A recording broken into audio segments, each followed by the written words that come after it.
જય ગુરુદેવ. જય ગુરુદેવ. કાંઈ પૂછ્યું તું?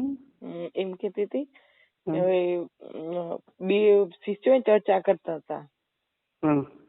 તો એક કે ભગવાન ભાવ નો ભૂખ્યો હોય એમ, એને ભાવથી વશ કરાય એમ. બીજો કે નામ જપ મહત્વનું હોય જીવનમાં. નામ મોટું કે ભાવ મોટું? હા, એની ચર્ચાનો તો અંત ના આવ્યો. મને એમ થયું કે નામ મોટું કે ભાવ મોટો એમ. શું કરવું, નામ લેવું કે ભાવ કરવો એમ?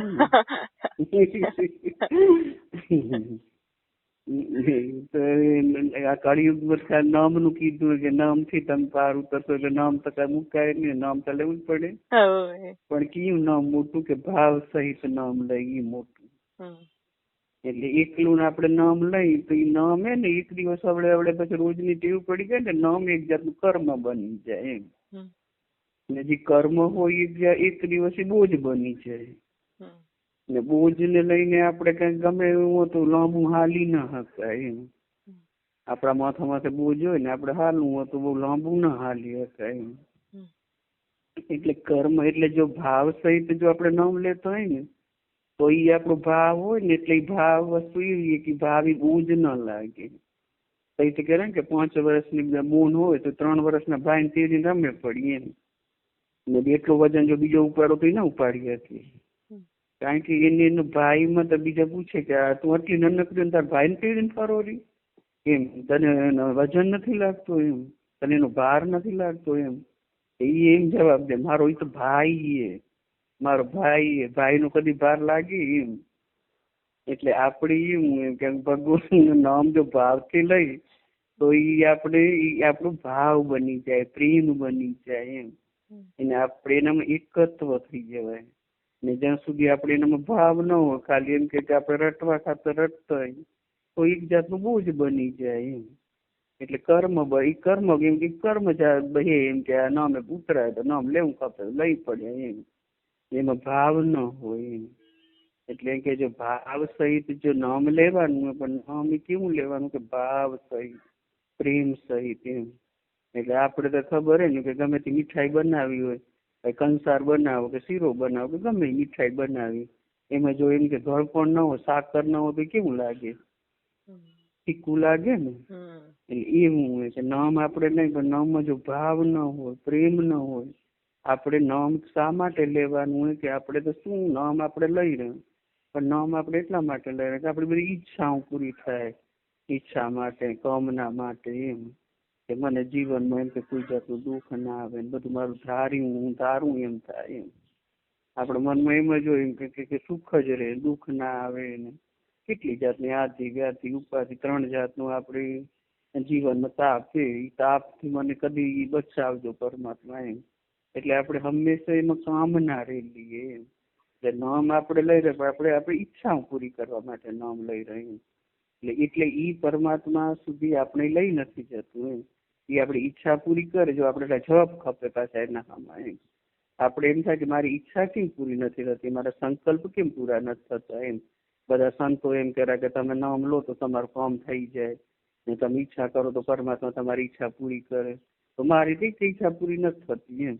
હું ન ધારું એ બધું થાય, જે મને ખપે એમ થતું નથી એમ. કારણ કે કોઈ પણ પદાર્થ વસ્તુ કે ભૌતિક વસ્તુ આપણે લેવા જઈએ તો અમે આપણા કાને રૂપિયા હોય તો એ વસ્તુ મળે ને એમ. જેટલા કે આપણા કાને રૂપિયા હોય એટલી વસ્તુ આપણે મળે. એટલે એવું છે અમે જો આપણા કાને જેટલા જપ ખપે એના આમાં જપ હોય તો આપણી ઈચ્છા પૂરી થાય, તો આપણે સંકલ્પ પૂરા થાય. ને સંતો તો એમ કરે તમે ઈચ્છા નહીં કરો ને તમારા જપ હશે તો તમારું કામ એમને એમ થઈ જનારું એમ. એટલે પણ તમે જો કામના ન રાખો, ઈચ્છા ન રાખો તો એમ. પણ આપણે સંસ્કારી જીવ, ઈચ્છા ને કામના વગર આપણા થતું નથી એમ. ગમે કામ કરી તો પહેલી ઈચ્છા જ હોય, કોઈ પણ કર્મ ઈચ્છા વગર થતું નથી એમ. એટલે આપણે સદાય જન્મથી મરણ સુધી ઈચ્છા પૂરી થતી નથી. કામના એવી તો ભગવાન તો ઘણું દેરું પરમાત્મા, જેટલું દે એટલું આપણે ઓછું લાગે, વળી એનાથી વધારે આપણે ઈચ્છા લાગે. વળી પૂરી થાય તો બીજી ઈચ્છા જાગે, 1 ઈચ્છા પૂરી થાય તો 5 જાગે, 5 થાય તો 10 જાગે, 10 પૂરી થાય તો જાગે. ઈચ્છાનો કોઈ અંત નથી એમ. એટલે એ ઈચ્છામાં ને કામનામાં આપણે ભાવ નથી જગાવ્યા એમ. એટલે ભગવાન એટલા એમ કહ્યું કે ભાવ કા ભૂખા હું, ભાવ એક સાર હે, ભાવ વગર જી મને ભજે, જો ભાવથી મને ભજે તો એના બેડો પાર હે એમ. જો ભાવથી મને ભજે, ખાલી એમ કે જે ભક્તિ કરે એ મને મેળવવા માટે કરે. જો ભક્તિ કરે ને બધા પણ બધી કામના ઈચ્છા પૂરી કરવા માટે કરે ને, જી ભક્ત મને મેળવવા માટે જે ભક્તિ કરેલો એને ભાવ કહેવાય, એને પ્રેમ કહેવાય. એને બીજું કઈ જ નથી જોતું, અમને બીજી કઈ વસ્તુ નથી, પણ પરમાત્મા અમે તમને ભજી તમે અમને મળો એમ. એની ઈચ્છા પરમાત્મા પૂરી કરે. એટલે એમ કર્યું ભાવ એક મોટી વસ્તુ એમ કે તમે આ સંતો એમ કરે કે અંદરથી આવતા અવાજને તમે સુનો એમ.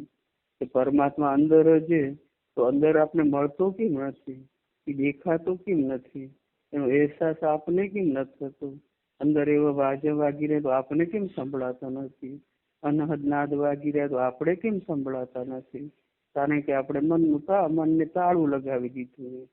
મનથી તાળું લાગી ગયું એટલે મન આપણું બહિર્મુખ ભટકેલું. બહિર્મુખ ભટકે એટલે અંદરનો અવાજ આપણે સાંભળી નથી શકતો. જે મનથી ઈ જ મનથી જે તાળું લાગ્યું હોય એને જ જઈ મનથી ભજશું, ભાવથી ભજશું, પ્રેમથી ભજશું, પરમાત્માને મેળવવા માટે ભજશું. અનેક જન્મોથી અમે ભટકી રહ્યો, તને ગોતી રહ્યો, તારા માટે અમે તને મેળવવા માટે કોશિશ કરી, તને કેમ અમે મેળવી નથી શકતો. તો પરમાત્મા એમ કહે કે તમે બધી ઈચ્છા તમારી છોડી દો.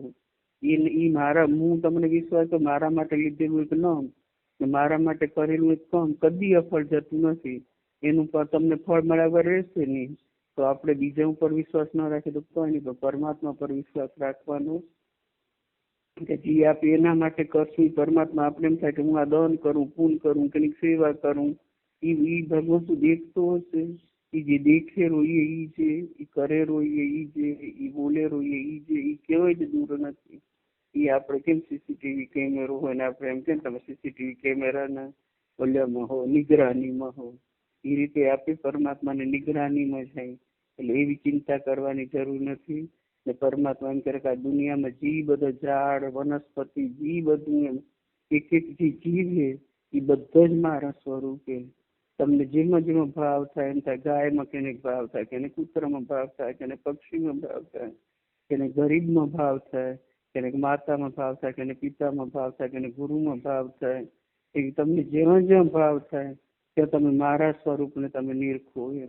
એનામાં હું માનને મારી જ સેવા કરી એવા ભાવથી તમે જો કર્મ કરવા મંડી જશો તો હવડે હવડે મનનું તાળું ખુલી જશે, અંદરના આવાજ તમને સુનાવા મળશે, આપણા સંકલ્પ એ પણ પૂર્ણ થશે, આપણી ઈચ્છાઓ પૂરી થશે ને આપણું પોતાનું આત્માનું કલ્યાણ થશે. એક વખત આપણે એમ કે તમે ઘણા આખી જિંદગી તમે ઈચ્છા માટે તમે કામના માટે મને ભજે, પણ એક વખત મને મેળવવા માટે તમે ભજી જુઓ એમ. તમે ભાવ કરીને પ્રેમ કરીને જો મને મેળવવાની કોશિશ કરશો તો હું તમારાથી બિલકુલ દૂર નથી. તમારી અંદર જ હું, તમારી આસપાસ જ હું. કઈ તો પેલા કહેતા ને કવિ, આસપાસ આકાશમાં અંતરને આવાસ, ઘાસ ચાસની પાસમાં વિશ્વપતિનો વાસ. આપણે ક્યાં એને ગોતી કે જે સમજણ આવે તેમ થાય ક્યાં નથી. આટલા દે આપણે એ જ પ્રશ્ન કે પરમાત્મા ક્યાં છે? ને જે સમજણ આવશે, જે અંતરની આંખ ખુલશે, જે જ્ઞાન ચક્ષુ ખુલશે, ને જે અંદરથી જ્ઞાનનું અવતરણ થશે એમાં બુદ્ધિમાં, સાચું જ્ઞાનનું અવતરણ થશે ને આટલા દિવસ આપણે બુદ્ધિને વાપરીએ, જે હૃદયથી, જે ભાવથી એને જે જોવાની કોશિશ કરશું તો આપણે હરેક જગ્યાએ આપણે પરમાત્મા દેખાશે. એટલે ક્યાં એની થાય જેની સેવા કરવું પરમાત્માનું સ્વરૂપ, એ બધા મારા સ્વરૂપે. જેને જેને જે સ્વરૂપે જેને ભજવું એને એનામાં દર્શન પરમાત્મા દીધા. એમ નથી કે ચતુર્ભુજમાં જાઉં, જેને જેને કેને કે ગધેડામાં દર્શન કર્યા, કેને કૂતરામાં દર્શન કર્યા, કેને દરિદ્રમાં દર્શન કર્યા. જેવો જેવો જેનો ભાવ જ્યાં જ્યાં કરે ભગવાનને ભજવાનું ત્યાં ત્યાં એને દર્શન દીધું હોય પરમાત્માએ. પરમાત્માએ શું કામ નથી કર્યા? ના એના કામ કર્યા ને બેડા ભર્યા ને નરસિંહ મહેતા માટે 52 વાર આવ્યા ને બીજા બધાના કેમ હરિશ્ચંદ્ર માટે, પ્રહલાદ માટે, બધા માટે આવ્યા. કેટલા સગાસા માટે, પ્રહલાદ માટે, ધ્રુવ માટે, કેટલા કેટલા દ્રષ્ટા કેટલા સંતો થઈ ગયા. પણ એને બધું મૂકીને જેને ભાવથી ભજ્યા, જેને ભાવથી ભજ્યું, જે ભાવ ભજે તો એ ભાવથી આવી જાય. એને કહે ને એમ કરે કે બાપ ને દીકરી રહેતો હતો, એ રોજ એમ કે ઘરમાં આવી જઈને કૃષ્ણ ભગવાનનું જે ઓલું કરે ને, ઘરમાં મૂર્તિ પધરાવે ને રોજ ભોગ ધરાવવો પડે, એમાં પ્રાણ પ્રતિષ્ઠા કરે. તો એને એક વખત 2 દિવસ સમજાવવાનું છે. એને એમ કીધું કે દીકરી તું આ કે ભગવાનની તું પૂજા કરજે. તો બાપુજી પૂજા કેમ થાય મને ખબર નથી એમ. તો કે નવરાવે, નાઈને નવરાવજે ને ખવડાવીને ખાજે એમ. કે હારું બાપુજી હું કરીશ એમ કરીને એને બાપ આખી જિંદગી એને બધું કરતા હતા. એ સાચા મનથી કર્મકાંડથી સિદ્ધાંતથી પૂજા કરતા હતા. પણ એને પરમાત્મા દર્શન ન દીધા. પણ દીકરીને એમ નથી કે પથ્થરની મૂર્તિ કદી જમતી હશે. એને તેમ હતું કે સાક્ષાત પરમાત્મા એમ. મારા પિતા આટલા વર્ષોથી સેવા કરે તો પરમાત્માની સેવા કરે. એને રોજ એને જમાડવા માંડી કે આ તો ભગવાન જમતા નથી. મારા બાપુજી મને એમ કહી ગયા કે એને જમાડીને પછી જમજે. તો એ ના જમે તો મારાથી કેમ જમાય એમ. એવો જ એનામાં ભાવ થયો. પરમાત્મા એક દી ભૂખી રહી, બીજે દી ભૂખી રહી.